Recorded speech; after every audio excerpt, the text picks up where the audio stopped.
Au-delà des mots, au-delà du soutien aveugle dont fait preuve une grande partie de la jeunesse gabonaise, au-delà de ce kounabélisme teinté du culte de la personnalité et du tribalisme, au-delà de tout ça là, nous devons nous poser des questions sérieuses et objectives.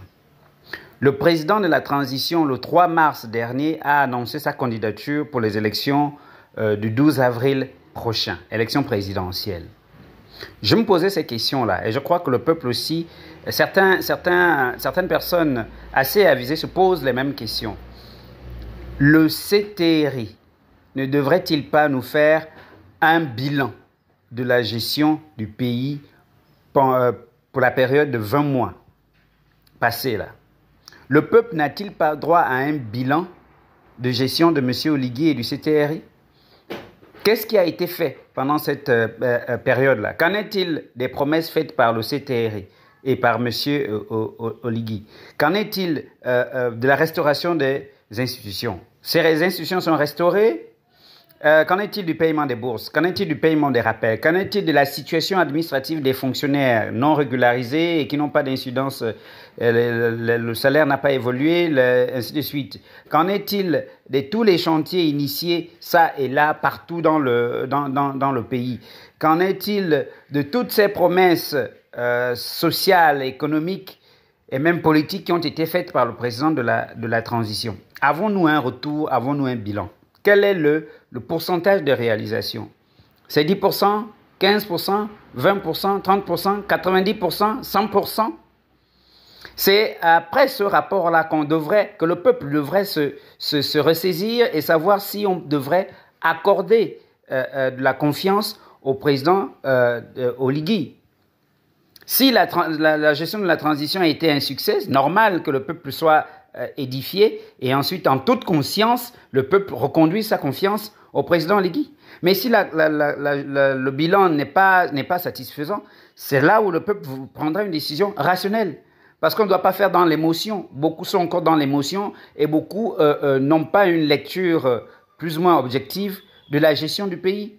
Puisqu'on fait dans le kounabélisme, on fait dans le soutien aveugle et autres. Moi-même, je suis soutien du CTRI. Dès le départ, j'ai apprécié les décisions qui ont été prises par le CTRI, même si après, j'ai été un peu suspicieux, un peu, voilà. J'ai été déçu à bien des domaines. C'est pour cela que je demande, et c'est légitime que le peuple le réclame, que les Gabonais réclament un bilan de gestion. Parce que les anciens, Ali, lorsqu'il est venu, il a fait son premier mandat en 2009, lorsqu'il a demandé qu'on lui lui accorde un nouveau mandat, il s'est basé sur son précédent bilan et il a proposé de nouvelles choses. Est-ce que le bilan du CTRI est positif? Ou bien faut-il qu'on se base seulement sur le caractère messianique du président Oligui et sur les émotions de dire bon, il nous a délivré le 30 août passé, ça suffit pour qu'on lui donne les clés de la gestion du pays. Est-ce qu'il y a des événements que nous observons qui pourraient nous faire peur ou qui pourraient nous faire hésiter? C'est ça, il faut qu'il y ait un bilan.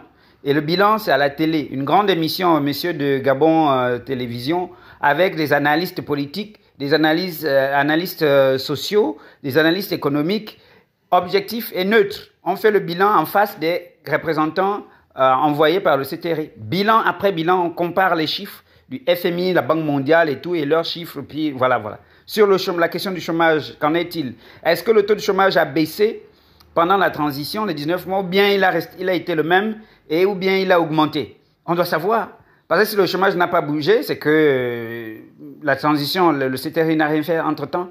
Si l'indice, je ne sais pas, l'IDH a évolué ou régressé, tout ça on doit savoir. En infrastructure, qu'est-ce qui a évolué? Qu'est-ce qu'on a créé de plus? La création d'emplois, le changement du quotidien des Gabonais, on doit savoir. Est-ce que les prix, l'inflation a baissé? Tout ça, on doit savoir. C'est légitime. Ce sont des questions légitimes. Le CTRI doit nous faire un bilan de gestion. Et à partir de ce bilan de gestion, on saura si M. Oligui, on peut lui faire confiance et l'accorder un nouveau mandat. C'est légitime.